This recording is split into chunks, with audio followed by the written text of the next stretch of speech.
sungguh mendengarkan pesan-pesan Tuhan. Ini pesan kepada setiap kita saya dapatkan dan saya mau bagi kepada Bapak Ibu. Saya harap setiap kita bisa menikmati apa yang menjadi pesan Tuhan. Ya, kita sama-sama membuka di dalam Yohanes 4 ayat yang ke-23. Ya, ada di dalam Yohanes 4 ayat 23 demikian firman Tuhan. Tetapi saatnya akan datang dan sudah tiba sekarang bahwa penyembah benar akan menyembah Bapa dalam roh dan kebenaran. Sebab Bapa menghendaki penyembah demikian. Bapak Ibu kasih Tuhan, sejak awal berdirinya gereja ini, ketika Tuhan taruh pesannya yang sangat kuat kepada saya secara pribadi, ya, Tuhan begitu kuat berpesan dan itu saya sampaikan kepada Bapak Ibu dan saya sudah deklarasikan kepada Bapak Ibu, ya. Saya percaya pesan yang Tuhan taruh sejak awal kita berdiri gereja ini, ya. Dan kalau saudara dan atau Bapak Ibu perhatikan, saya sering memperdengarkan baik lewat kesaksian maupun lewat doa-doa saya, yaitu menjadikan gereja Mantingan sebagai pusat pujian dan penyembahan kepada Tuhan. Ini adalah pesan Tuhan yang begitu kuat yang ditaruh kepada saya ketika saya melangkah pertama kali merintis pekerjaan Tuhan di tempat ini. Dan ini selalu saya perdengarkan Bapak Ibu. Saya selalu katakan, saya selalu ingatkan kepada Bapak Ibu. Nah, pada pagi hari ini atau hari ini akan saya sampaikan kepada Bapak Ibu supaya pernyataan ini benar-benar kita mengerti lebih lagi, sehingga kita ada langkah yang bisa kita ambil, ya Bapak Ibu sekalian. Dan saya selalu mendorong kita semua jemaat Tuhan, termasuk pelayan-pelayan Tuhan, juga saya secara pribadi di gereja Mantingan ini, untuk apa? Untuk menyadari, ya sekali lagi mau saya katakan, untuk menyadari dan memperhatikan hal yang penting yang sudah Tuhan taruh di dalam hati saya. Supaya apa? Supaya benar-benar Mantingan atau gereja kita di Mantingan ini menjadi pusat pujian dan penyembahan kepada Tuhan. Ini yang harus kita jaga, saudara. Ini yang harus kita selalu pegang dan perhatikan. Dan saya mengatakan ini harus kita punyai, bukan sekedar kita punyai, tapi saya mau setiap kita untuk bisa melakukan, Bapak Ibu yang kasih Tuhan. Bukan cuma kita mempunyai, tapi kita mau melakukan, ya, di gereja Mantingan ini. Melakukan apa? Melakukan pujian dan penyembahan. Melakukan pujian dan penyembahan, ya saudara. Hal ini sangat penting, dan saya sekali lagi mau garis bawahi, sangat penting untuk kita punyai dan kita lakukan, ya, dan kita lakukan di dalam kehidupan kita sehari-hari, terutama ketika kita juga beribadah. Ini adalah merupakan satu pesan Tuhan kepada Bapak Ibu yang saya sudah sampaikan pada hari ini. Ya, pujian memang dan penyembahan haruslah saya katakan kita serahkan semuanya kepada Tuhan. Oleh sebab itu pagi hari ini sekali lagi saya mau setiap kita memperhatikan dan garis bawahi bahwa pujian penyembahan itu kita tujukan hanya kepada Tuhan. Amin. Ini yang pertama, saudara. Kita tujukan pujian dan penyembahan hanya kepada Tuhan. Pujian penyembahan ini bukan kepada gereja. Pujian ini juga bukan kepada jemaat gereja. Pujian ini juga bukan kepada hamba Tuhan, bukan kepada pelayan Tuhan. Tetapi pujian, apalagi penyembahan, kita hanya tujukan kepada Tuhan. Amin. Ini yang harus kita pegang erat. Tanpa pujian dan penyembahan, saya katakan gereja Mantingan atau kita semua di tempat ini akan menjadi nol yang besar. Tidak ada artinya apa-apa. Tanpa pujian dan penyembahan, kita akan menjadi pribadi-pribadi yang tidak berarti, saudara. Ibadah kita juga menjadi ibadah yang tidak berarti jika tanpa pujian dan penyembahan. Semuanya berarti akan menjadi cuma sekedar rutinitas dan sia-sia. Oleh sebab itu saya tekankan sekali lagi, saya mengingatkan pesan Tuhan ini kepada Bapak Ibu semuanya di tempat ini.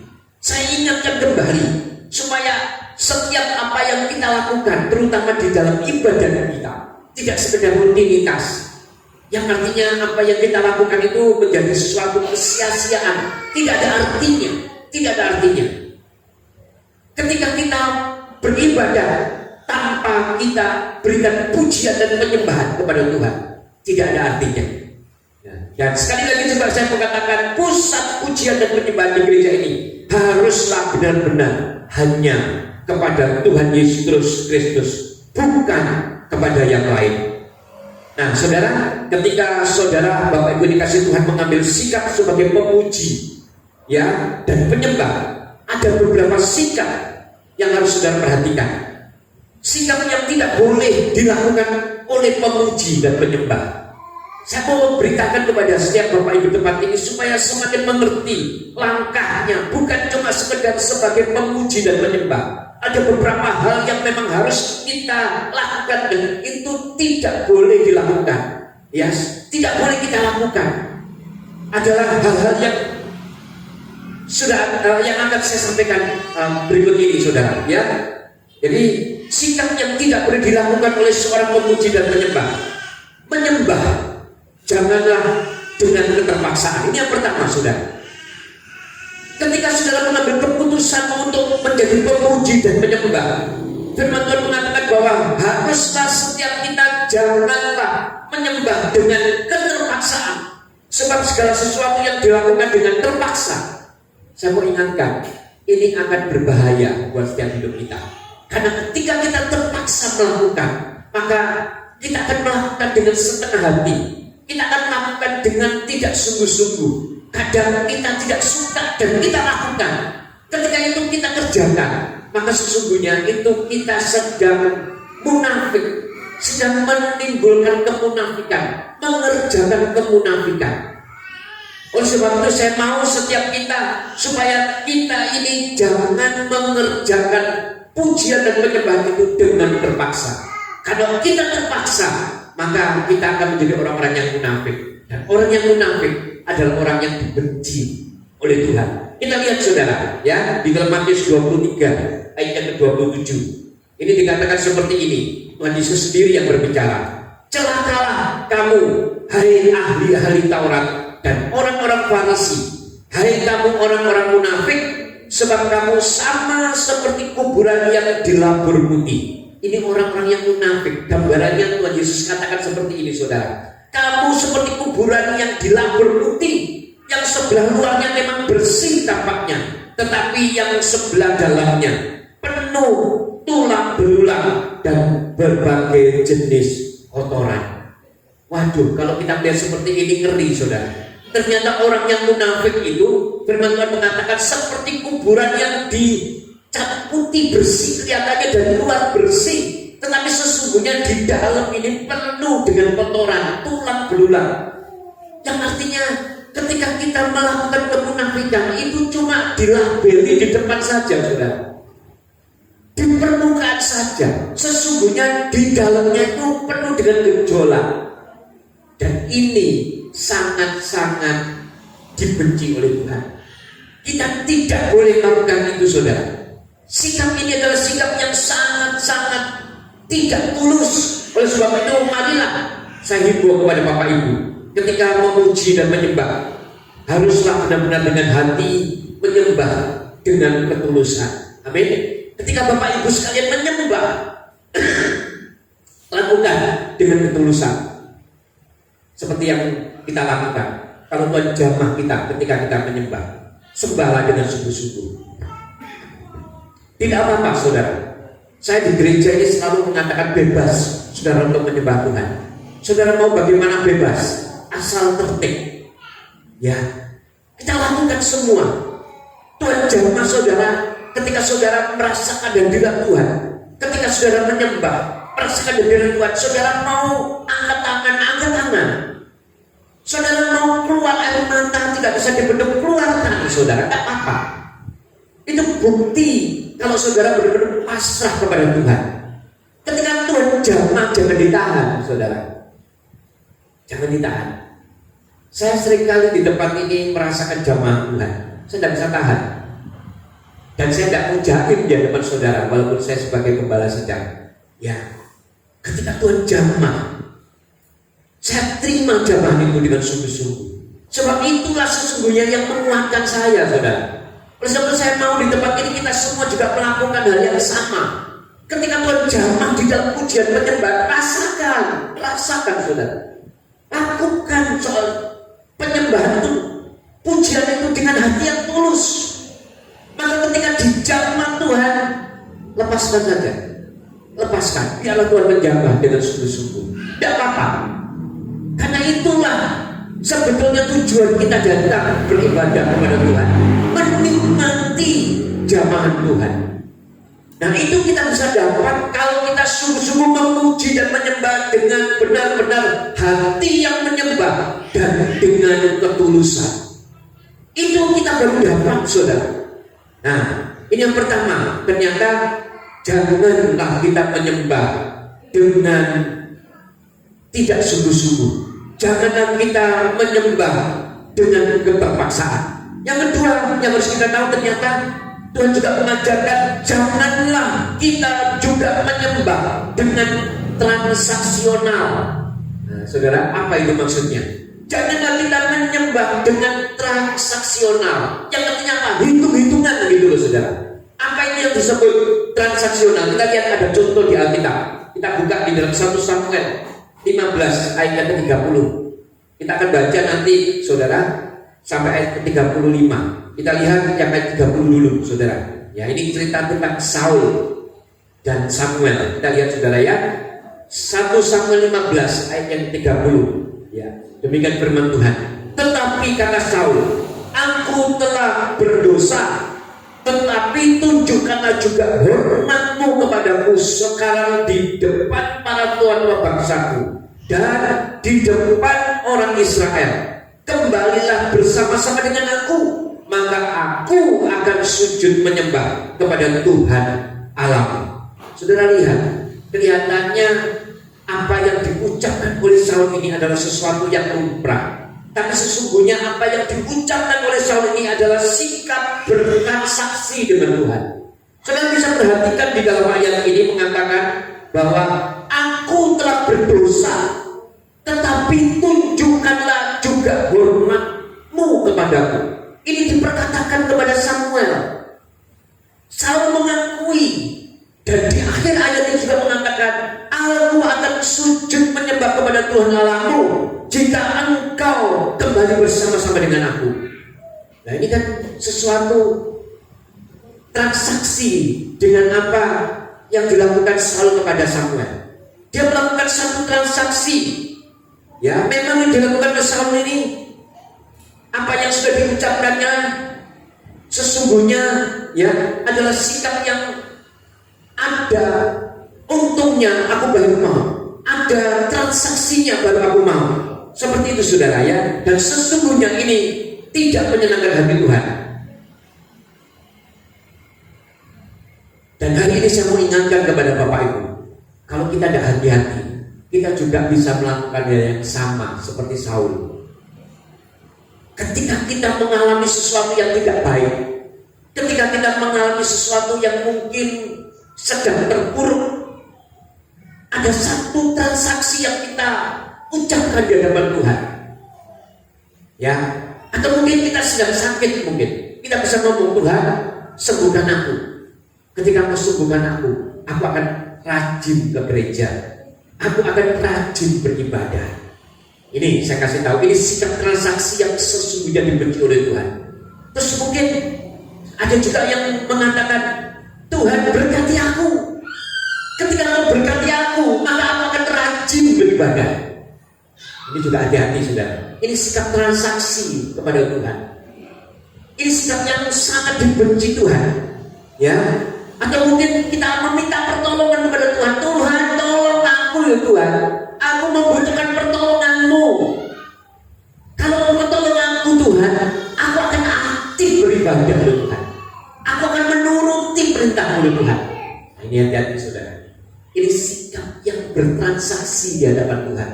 Dan ini juga adalah sesuatu yang seharusnya tidak boleh kita lakukan sebagai penyembah kepada Tuhan, sebagai seorang penyembah. Ya, Nah, terus bagaimana kalau kita lakukan? Nah, kita akan melakukan segala sesuatu penyembahan kita haruslah didasari karena kita mengasihi kepada Tuhan. Kita melakukan pujian penyembahan adalah karena kita mengasihi kepada Tuhan. Nah, kita lihat selanjutnya apa yang dilakukan Tuhan. Kita lihat saudara ya, supaya saudara juga ngerti apa yang dilakukan oleh Tuhan ketika kita melakukan transaksi kepada Tuhan. Ini ada contohnya. Ini ada contohnya yang dilakukan oleh Saul. Dan kita lihat apa yang dilakukan oleh Samuel ketika Saul bertransaksi kepada Samuel sebagai hamba Tuhan. Nah, kita lihat di dalam 1 Samuel 15 ayat yang ke-32. Nah, dikatakan seperti ini. Lalu berkatalah Samuel bahwa kemari Agag, raja Amalek itu. Nah, dengan gembira Agag pergi kepadanya, sebab pikirnya sesungguhnya kepahitan maut telah lewat.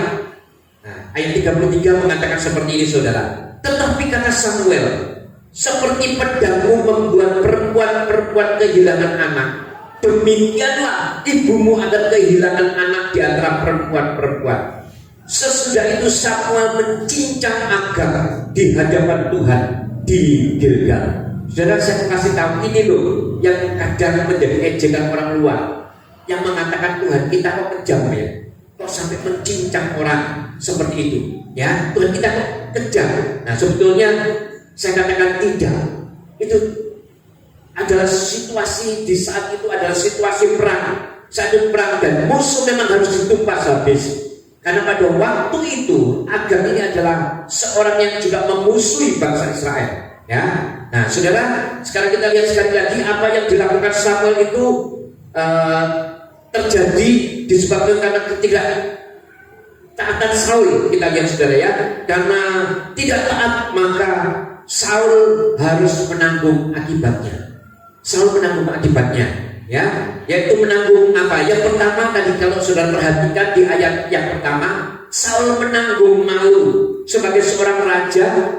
Ternyata apa yang diucapkan kepada Agag seolah-olah dia bisa melindungi, ternyata di depan bangsa, di depan rakyatnya sendiri, Samuel melakukan perintah Tuhan. Bahkan Agag dibunuh, dicincang habis. Nah, inilah yang harus kita mengerti saudara ya.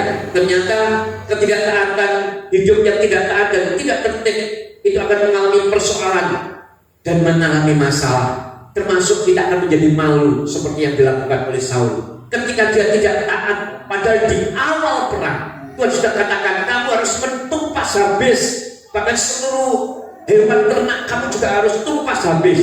Tetapi apa yang dilakukan oleh Saul, dia melindungi, dan ini menjadi sumber daripada apa? Sumber bencana buat Saul. Nah, kita lihat saudara, Saul yang pertama dipermalukan di hadapan bangsanya, di hadapan rakyatnya ya.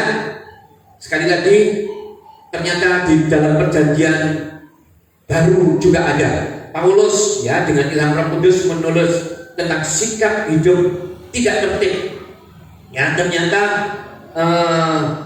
kita ini seringkali juga bisa begitu saudara, ketika kita tidak melakukan apa yang diperintahkan Tuhan, ketika kita juga tidak melakukan apa yang sudah difirmankan oleh Tuhan.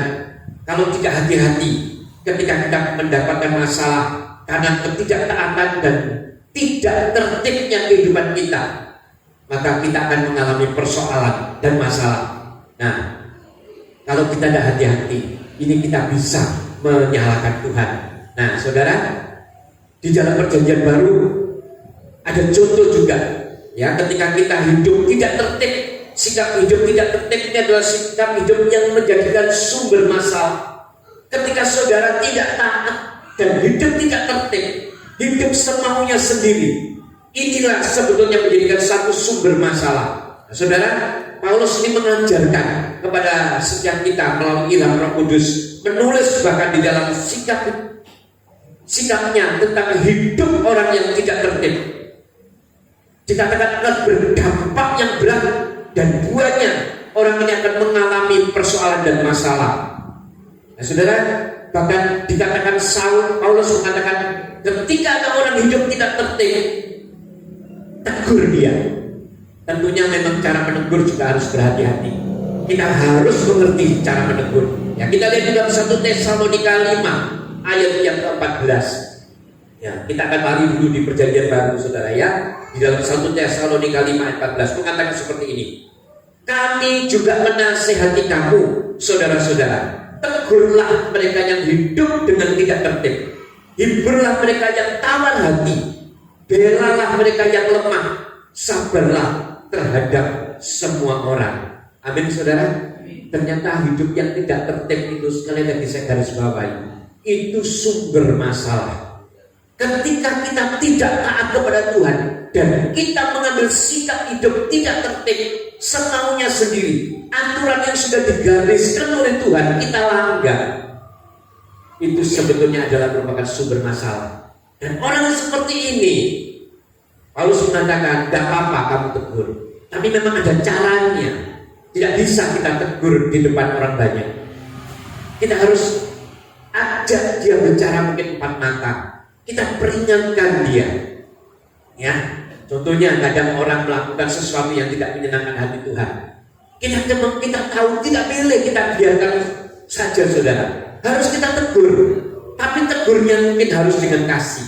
Tidak boleh ngawur. Ada aturannya yang harus kita lakukan. Kita beri peringatan dia. Kita kasih tahu supaya dia mengerti.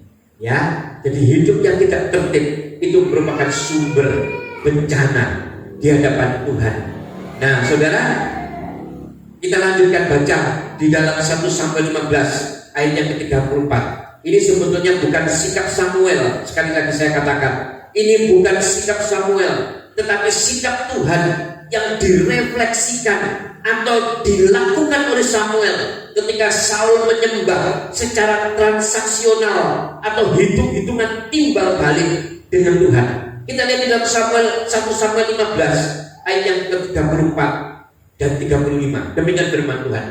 Kemudian Samuel pergi ke Rama, tetapi Saul pergi ke rumahnya di Gibea. Saul. Nah, saudara, kalau di ayat ke-34, saudara perhatikan, ternyata sudah tidak ada keharmonisan lagi. Sudah terpisah antara Samuel dengan Saul. Maksudnya Saul kan meminta Samuel selalu mendekati dia. Tapi karena hidup Saul yang tidak ada ketaatan dan hidup yang tidak tertib, akhirnya Samuel melangkah ke langkah yang berbeda.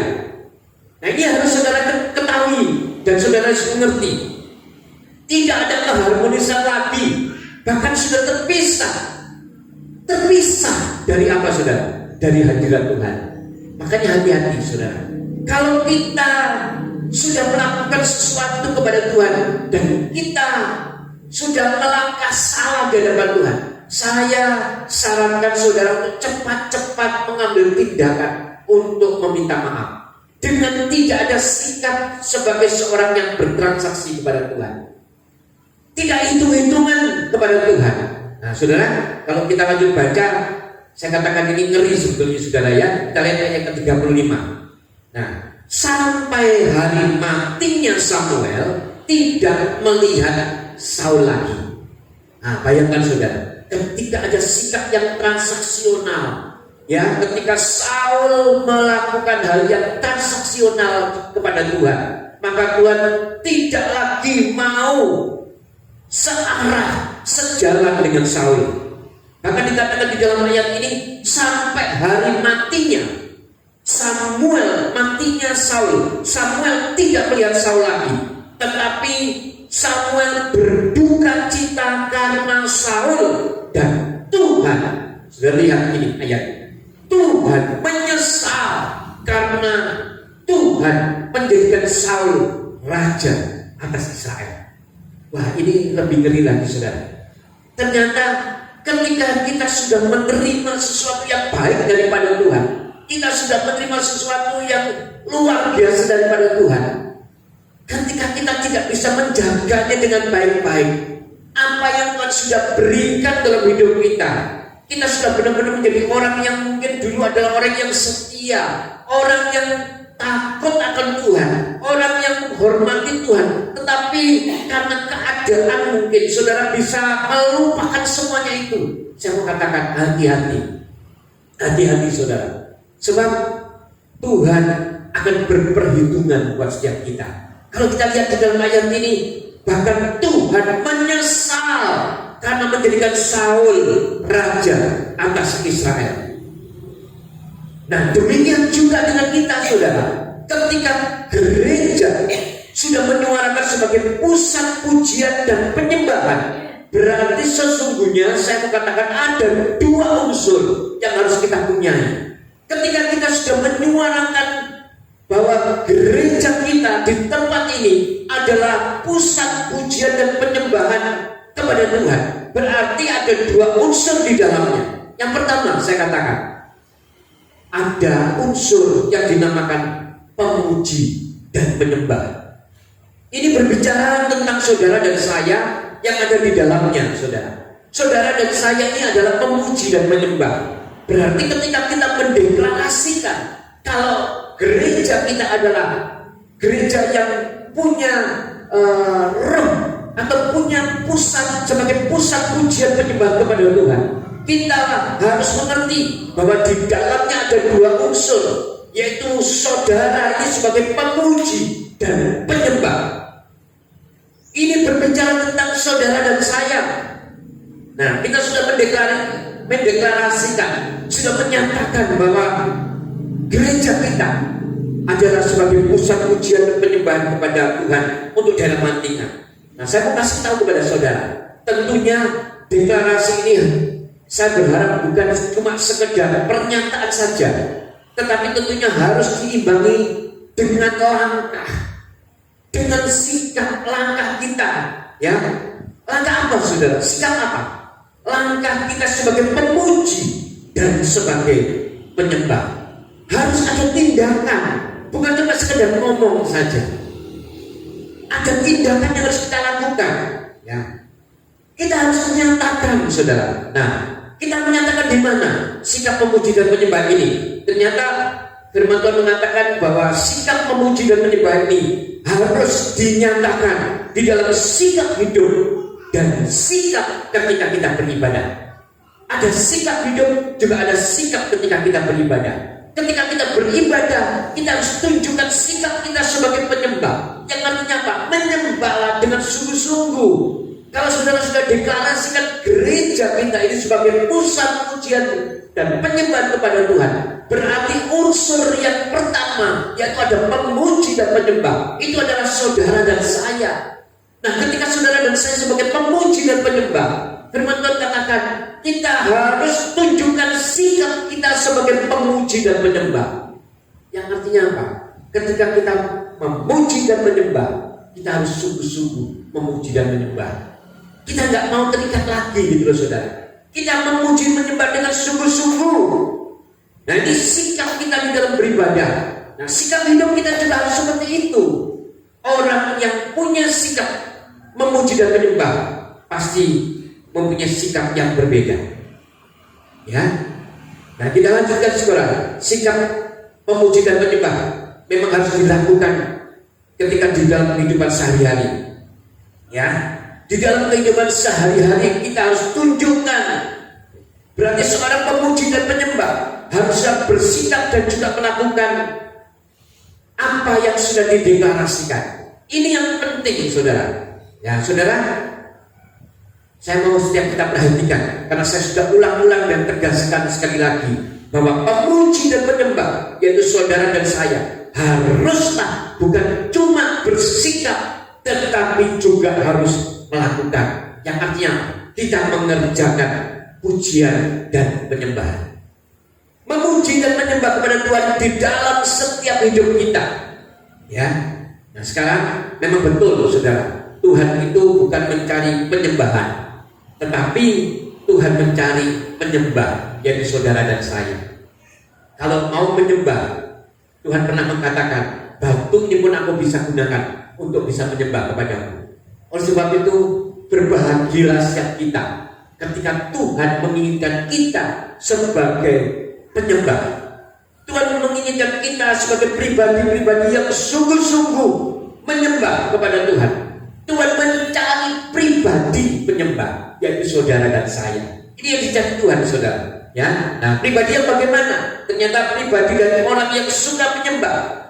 Bahkan Tuhan suka dan sangat rindu bersekutu dengan pribadi yang suka memuji dan menyembah. Bersekutunya lewat apa, saudara? Lewat pujian dan penyembahan. Ini yang harus kita lakukan. Makanya ketika lagu pujian dan penyembahan dilantungkan, saya mau setiap kita sungguh-sungguh melihat, mendengar, ya saudara, melihat LCD. Kalau saudara bisa baca, saudara lihat, saudara benar-benar nikmati, dan saudara lakukan puji-pujian penyembah itu. Maka ketika saudara lakukan itu, itulah yang dikatakan sebagai seorang pemuji dan penyembah. Sungguh-sungguh kita lakukan. Nah saudara, sebenarnya memang memuji dan menyembah itu adalah sesuatu yang menyenangkan. Memuji dan menyembah itu sesungguhnya, kalau saya katakan, melegakan, saudara. Kalau saudara lakukan itu, sungguh. Kalau saudara belum bisa merasakan, ayo coba saudara, sungguh-sungguh menyembah kepada Tuhan. Los, gitu loh saudara. Lakukan dengan sungguh-sungguh. Ketika saudara lakukan dengan sungguh-sungguh, saudara akan mengalami kelegaan. Saudara akan mengalami kelegaan. Bahkan ketika saudara sungguh-sungguh menyembah kepada Tuhan, saya katakan, saudara akan dapat jawaban dari persoalan mungkin yang sedang terjadi dalam kehidupan saudara. Saudara akan mendapatkan mujizat, gitu loh saudara, ketika saudara menyembah. Nah, saudara kalau katakan, lupa kok bisa? Nah, saya katakan kepada saudara, ada ayatnya. Ayo kita buka sama-sama. Ya, kita ada contohnya. Ketika ada penyembahan, pujian dan penyembahan, ada mujizat, ya, yang dahsyat. Kita lihat di dalam Kisah Para Rasul 16 ayat 25 sampai 26. Nah, demikian firman Tuhan. Ini cerita tentang Paulus dan Silas, saudara. Ya, pernah mendengar ya cerita ini. Nah, ini adalah merupakan bukti daripada pujian dan penyembahan yang dahsyat, ya, yang ada mujizat. Ya, kita lihat di dalam Kisah Para Rasul 16 ayat 25 dan 26. Tetapi kira-kira tengah malam, Paulus dan Silas berdoa dan menyanyikan pujian kepada Allah, dan orang-orang hukuman lain mendengarkan mereka. Sudah lihat ayat 26. Akan tetapi terjadilah gempa bumi yang hebat, sehingga sendi-sendi penjara itu goyah, dan seketika itu juga terbukalah semua pintu dan terlepaslah belenggu mereka semua. Saudara lihat, begitu dahsyatnya pujian penyembahan ketika dinaikkan di tengah malam oleh Paulus dan Silas. Di dalam kitab Perjanjian Baru ini ada mujizat yang terjadi. Begitu rantai-rantai itu terlepas, saudara. Ini juga bisa menggambarkan tentang kehidupan kita. Ketika kita sedang dalam persoalan masalah, ketika kita ada persoalan, itu sesungguhnya kita ini ada di dalam rantai. Ketika ini kita sedang ada di dalam keterikatan, saudara. Nah, apa yang harus kita lakukan? Lakukan pujian penyembahan kepada Tuhan. Puji Dia, sembah Dia. Lakukan dengan sungguh-sungguh. Ya, kalau sudah lakukan itu, mujizat pasti akan terjadi. Saya pernah mendengar cerita, ya, kalau saudara melihat seorang pemuji dan penyembah, William Kautu, ya, pernah bersaksi, dan saya ingat terus apa yang disaksikan. Dia punya sahabat waktu itu harus dioperasi di Singapura. Sahabatnya ini mengalami kanker, saudara. Besoknya harus dioperasi, dan dia telepon kepada William Kautu yang banyak menciptakan lagu-lagu dan sering kita nyanyikan. Seorang hamba Tuhan yang diurapi Tuhan, udah pujian dan penyembahan. Dia bercerita, yang dilakukan oleh sahabatnya itu cuma satu ketika malam. Dia memuji dan menyembah kepada Tuhan. Dia menaikkan pujian kepada Tuhan. Ya, dia melantungkan pujian kepada Tuhan. Ketika dia menyembah kepada Tuhan, tanpa sadar, besoknya ketika mau dioperasi, dicek lagi, penyakitnya hilang. Ini cerita kesaksian yang sungguh-sungguh yang saya teringat sampai sekarang, karena ini pernah diceritakan berapa tahun yang lalu ketika saya bertemu dengan beliau Kautu. Ya, ketika dia melakukan KKR, dan saya ketemu dia. Yang berarti ketika kita melakukan pujian penyembah, sesungguhnya ada mujizat, saudara, sedang terjadi. saudara, ketika KKR juga seperti itu. Ketika semua sudah kumpul, ya, ada worship leader menyanyikan pujian penyembah kepada Tuhan. Kalau saudara peka, saudara bisa rasakan hadirat Tuhan kuat sekali. Ternyata hadiratnya yang turun kuat sekali, itu membuat orang-orang di dalam KKR itu banyak yang disembuhkan oleh Tuhan. Makanya ketika tim doa, saya sering sekali ketika ada KKR itu sebagai tim doa, sebagai konselor, saudara, mendoakan orang-orang yang sakit di tenda-tenda itu. Banyak yang dicamah Tuhan. Ketika kita doakan dalam nama Yesus sembuh, dalam nama Yesus sembuh. Itu sebetulnya bukan karena doa kita, tetapi karena ada pujian penyembahan yang sudah dinaikkan terlebih dahulu. Kita sudah menyembah, kita sudah lakukan itu lama, saudara. KKR ketika dilakukan itu sebulan sebelumnya kita sudah bawa dalam doa, dalam puasa, kita bawa dalam penyembahan kepada Tuhan. Makanya ketika mereka sakit, ada di tenda-tenda orang sakit, ketika kita datang, kita doakan mereka dalam nama Yesus, sembuh kamu, dosamu sudah diampuni, sembuh. Mereka sembuh, hanya yang sembuh. Itu karena apa? Itu karena pujian dan penyembahan, saudara. Itu fungsinya. Makanya sekarang Bapak Ibu yang saat ini mungkin sedang ada masalah persoalan, gak usah lari kemana-mana, sudah. Larinya cuma satu, puji dan sembah Yesus. Itu yang akan menjadikan mujizat atas hidup saudara. Sembah Dia, puji Dia. Ini ada mujizat, saudara, kalau saudara sungguh-sungguh menjadikan penyembahan saudara kepada Tuhan itu sebagai bagian yang penting yang harus saudara lakukan. Ketika saudara benar-benar mementingkan, memuji dan menyembah dengan sungguh-sungguh, maka saya katakan mujizat pasti terjadi. Apa yang menjadi keperluan saudara, kebutuhan saudara, sembah dan puji Dia. Lakukan itu, saudara. Ketika kita sungguh-sungguh lakukan itu, Tuhan mendengar. Dan ketika Tuhan mendengar, Tuhan akan melakukan mujizatnya. Jadi saudara, saya katakan ketika kita menyatakan sekali lagi gereja Mantingan sebagai pusat pujian dan penyembahan, berarti di dalamnya ada yang pertama tadi adalah pemuji dan penyembah.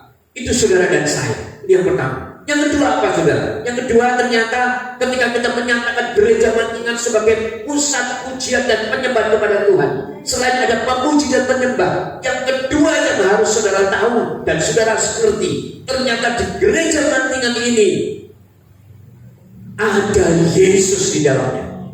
Ada yang disembah, gitu loh, saudara. Paham ya maksud saya?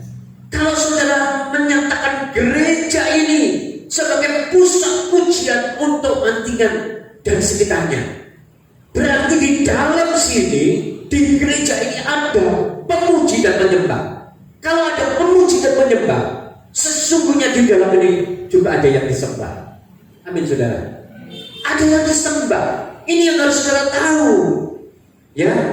Nah, saudara, sekarang saya harap saudara bisa paham bahwa begitu pentingnya pujian dan penyembahan di dalam gereja kita. Pentingnya pujian penyembahan, karena di dalam pujian penyembahan ada dua unsur yang penting. Yang pertama adalah pemuji dan penyembah, yaitu saudara dan saya. Yang kedua, ada yang disembah, dan itu Tuhan Yesus Kristus. Itu yang harus saudara tahu, ya. Tuhan Yesus Kristus yang kita sembah. Berarti tanpa pujian, tanpa penyembahan, sudah bisa bayangkan, tanpa pujian, tanpa penyembahan, saudara bisa bayangkan gereja kita ini menjadi gereja yang melakukan hal yang sia-sia, alias tidak ada artinya. Mujizat juga tidak akan terjadi di tempat ini. Apapun yang kita harapkan tidak akan terjadi di tempat ini. Nah, sekarang saudara sebagai penyembah, saya katakan sekali lagi, haruslah mengutamakan Tuhan lebih dari segala-galanya. Tidak mudah memang, saya katakan, tetapi jika kita mau, Tuhan akan menolong kita sampai kepada tujuan yang kita mau, yaitu sebagai pribadi-pribadi yang suka memuji dan menyembah. Nah, saudara, tentunya ada pengorbanan memang ketika kita menjadi pemuji dan penyembah. Pengorbanan apa? Keinginan daging itu, saudara. Semakin hari harus semakin kita kikis habis.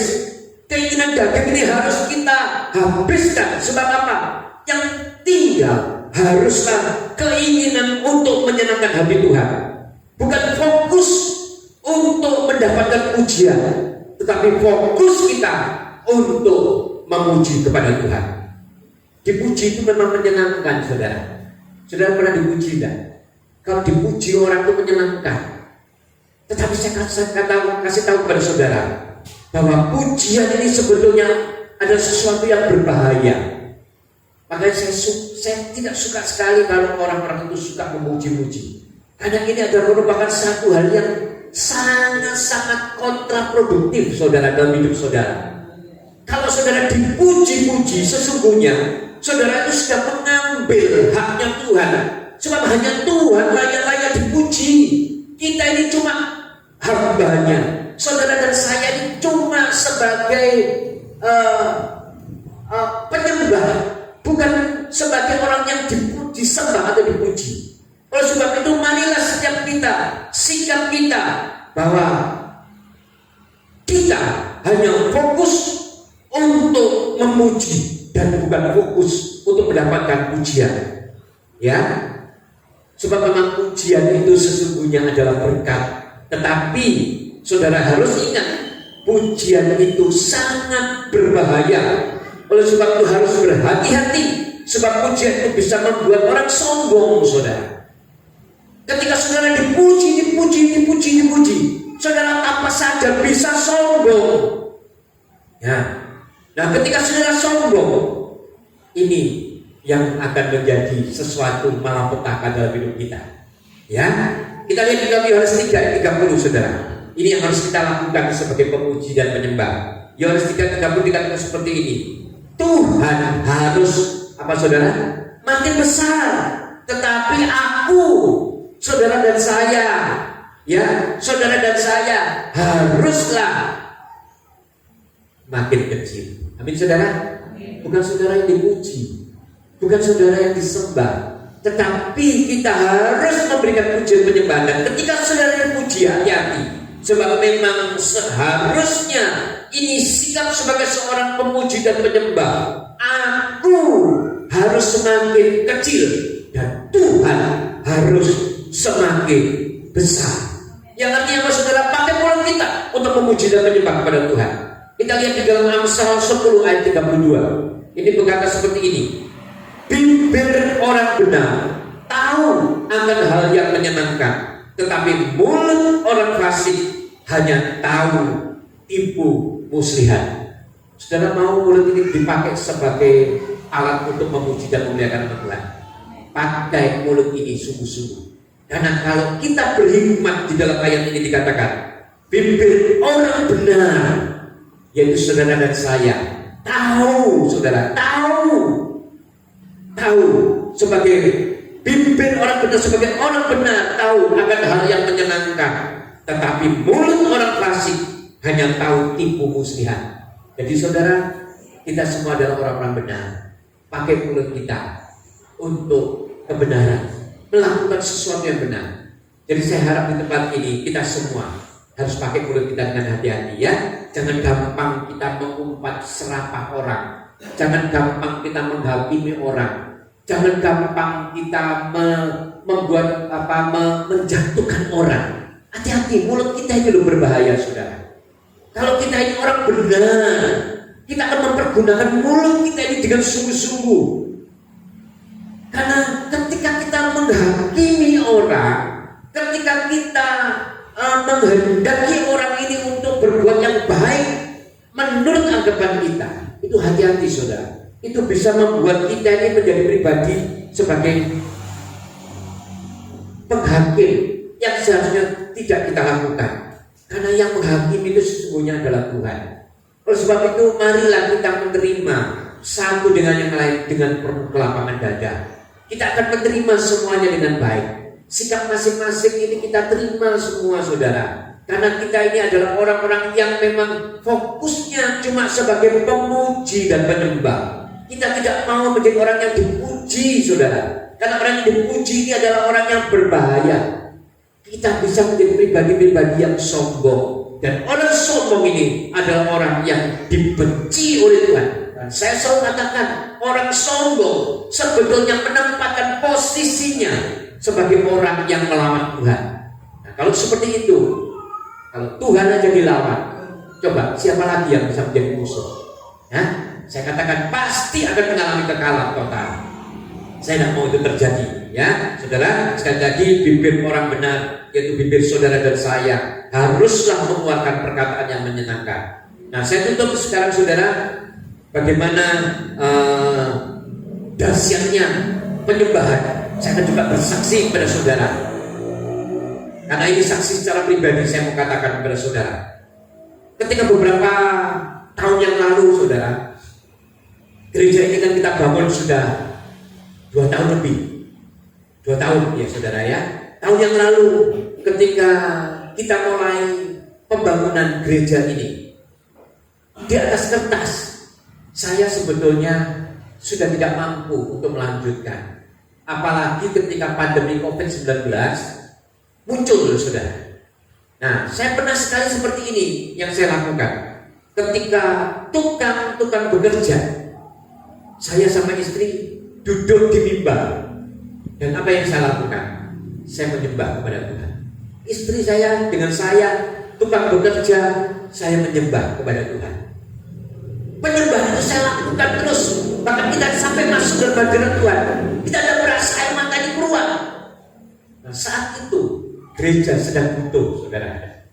Bukan berarti ketika butuh kita menangis atau kita menghampiri hadirat Tuhan, tidak, saudara. Tapi gak salah juga kalau saudara sedang butuh, saudara datang kepada Tuhan dengan kerendahan hati. Saya datang dengan istri saya. Ya, pertama mungkin kita merasakan, aduh, ini ada masalah di dalam pembangunan. Dana kita sudah habis. Kita sudah tidak bisa melanjutkan lagi. Tidak apa-apa. Ambil gitar. Saya ambil gitar. Kita menyanyi berdua. Saya menyembah. Ya, lagu yang saya sembah itu sampai saya sama istri saya di-upload di Facebook. Ya, ku bersyukur Bapa, ku bersyukur Tuhan, buat kasih setiamu di dalam hidupku. Ku bersyukur. Di lagu ini kita ulang-ulang terus, saudara. Ya, tukang ini sampai mendengarkan mungkin ini lagi ngapain. Kebetulan waktu itu mesbahnya kan ada di depan, saudara. Mereka kan kita paruh ini menjadi 2 bagian. Nah, saya menyembah dengan istri. Terus saya nyanyikan itu berulang-ulang. Saya sampai tidak berasa ini hadirat Tuhan itu kuat banget. Saya sampai meneteskan air mata. Istri saya juga masuk dalam hadirat Tuhan. Ketika selesai, sepertinya tidak terjadi apa-apa. Ya, kita biasa-biasa aja tuh. Ya, waktu itu saya masih tidak tinggal di pastori. Saya pulang ke rumah. Ketika pulang di dalam perjalanan di atas motor, kita sama istri ngomong, ya wes kita selesai ya, besok kita sudah tidak melanjutkan lagi. Karena hari itu kita harus bayar tukang dan setelah itu selesai, sudah kita stop dulu. Tetapi ketika kita sampai rumah, saya melihat HP. Ternyata di dalam perjalanan teman saya mengirimi saya dana. Ketika dana itu masuk, saya lihat, waduh, bisa kita lanjutkan pembangunan. Ini pujian penyembahan, saudara. Saya lakukan itu, saudara. Sungguh, saya sebagai pribadi, sebagai gembala saudara, bukan cuma ngomong, saya mau mempraktekkan, saudara. Maka saya harus saudara sama-sama kita praktek. Ketika kita praktekkan, sudah tidak berdaya lagi, sudah tidak bisa apa-apa lagi, sudah tinggalnya menyerah, sudah hands up, angkat tangan, sudah menyerah. Saya ambil keputusan masuk dalam hadirat Tuhan. Saya menyembah, ya pakai gitar ini, saudara. Saya menyembah. Ku bersyukur Bapa, ku bersyukur Tuhan, buat kasih setiamu di dalam hidupku. Ku bersyukur. Kita terus bersyukur. Nah, ketika bersyukur itulah ada seseorang yang digerakkan oleh Tuhan. Dan ketika saya pulang selesai, ternyata Tuhan kirimkan berkatnya. Nah, ini saudara, ini kesaksian yang terjadi secara nyata dalam hidup saya. Saya harap pujian penyembahan seperti tadi saya katakan, ketika gereja kita sudah deklarasikan sebagai pusat pujian dan penyembahan, berarti yang pertama ada pemuji dan penyembah di tempat ini, yaitu siapa saudara? Saudara dan saya. Amin. Terus yang kedua, ada yang dipuji dan disembah. Siapa saudara? Tuhan Yesus Kristus. Dua unsur ini kita punyai. Makanya saya katakan gereja kita di tempat ini, di Mantingan ini adalah pusat pujian dan penyembahan kepada Tuhan. Amin. Inilah yang menjadi kekuatan buat setiap kita lakukan di dalam kehidupan saudara sehari-hari. Bukan cuma di ibadah, tadi saya sudah katakan, tetapi di dalam sikap hidup kita, kehidupan sehari-hari, kita harus tunjukkan juga sebagai pemuji dan penyembah. Tunjukkan sikap pemuji dan penyembah tentunya adalah sikap yang tidak sombong, karena tidak suka dipuji. Pujian hanya layak kepada Tuhan. Dia tidak suka dipuji. Ketika dia tidak suka dipuji, artinya dia punya pribadi yang cuma suka memuji. Dan memujinya adalah memuji kepada Tuhan, menyembahnya adalah menyembah kepada Tuhan. Ini adalah sikap daripada keluarga Allah di tempat ini, jemaat keluarga Allah. Saya mau kita semua mengambil sikap yang sama. Kalau dulu mungkin saudara ragu-ragu di dalam menyembah mungkin biasa-biasa saja. Mari sama-sama mulai hari ini menyembah dengan sungguh-sungguh. Amin.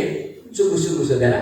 Ya, musik sudah berusaha juga untuk mengiringi saudara. Oleh sebab itu, pakai pujian penyembahan ini sebagai sarana kita untuk menerima berkat-berkat Tuhan. Pakai pujian dan penyembahan ini sebagai sarana saudara berhubungan dengan Tuhan. Ketika menikmati hubungan itu, saudara akan mendapatkan kelegaan daripada Tuhan. Amin saudara. Amin ya. Sikap ini yang harus kita panggil. Ya, saya tak perpanjang firman Tuhan, biarlah ini menjadi kekuatan buat setiap kita. Saya undang komen musik.